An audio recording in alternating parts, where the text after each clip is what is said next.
tayo ng isang Bible story. At yan matatagpuan sa Biblia. At ang passage na tatalakay natin ngayon ay matatagpuan sa Luke chapter 5, verse 1 to 11. At ang pamagat nito ay ang malaking huli ng isda. Isang araw, nangaral si Jesus maraming tao sa lalawagan ng lawa ng Galilea. Gusto nilang makinig ng salita ng Diyos.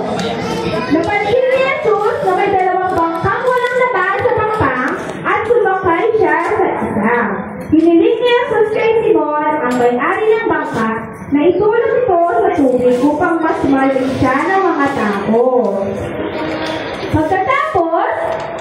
Pagkatapos magsalita ni Jesus, sinabihan niya si Simon na pumalaot sa mas malalim sa tubig. Panginoon, saan tayo pupunta? Mula tayo. Kasi hulog naman yung mga basa mas malalim sa tubig. Doon po. Tara, sama ka.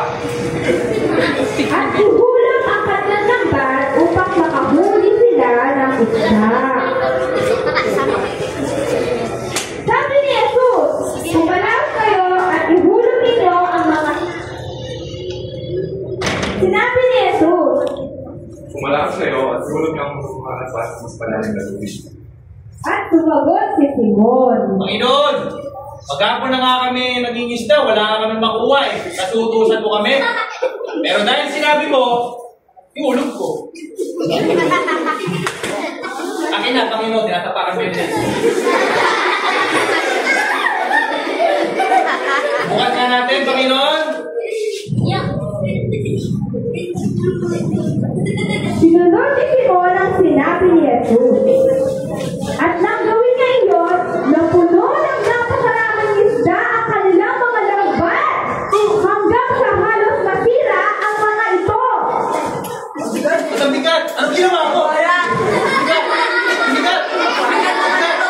Tinawag niya sila Santiago at Juan para humingi ng tulong. Pare, tulungan niyo ako. Ang bigat! Hindi na tagal ay napuno ng napakaraming isda ang kanilang mga bangka hanggang sa halos lumubog na sila.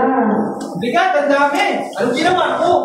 Nang pagtanto ni Simon ang nangyari, lumuhod siya sa harapan ni Jesus at kanyang sinabi. Pakiayos yung mga isda natin. Lumuhod si Simon kay Jesus at kanyang sinabi. Panginoon, patawarin mo ako. Lumayo ka sa akin. Sa akong isang makasalanang tao. At sumagot si Jesus. Huwag ka nang matawag sa mga. Sapagkat ngayon, tao na sa isda ang mga huli. Nang maitabi na nila ang kanilang mga bangka, iniwan nila ang lahat at sumunod kay Jesus. Sila'y naging mga disipulo ni Jesus. Tara, iwanan na natin yan. Sundan natin si Jesus. Nang magpasya ang mga mangingisdang iwanan ang lahat upang sundan si Jesus, malinaw nilang nilarawan ng buhay, ang kanilang bagong buhay na kanilang nakapit sa pamamagitan ni Jesus.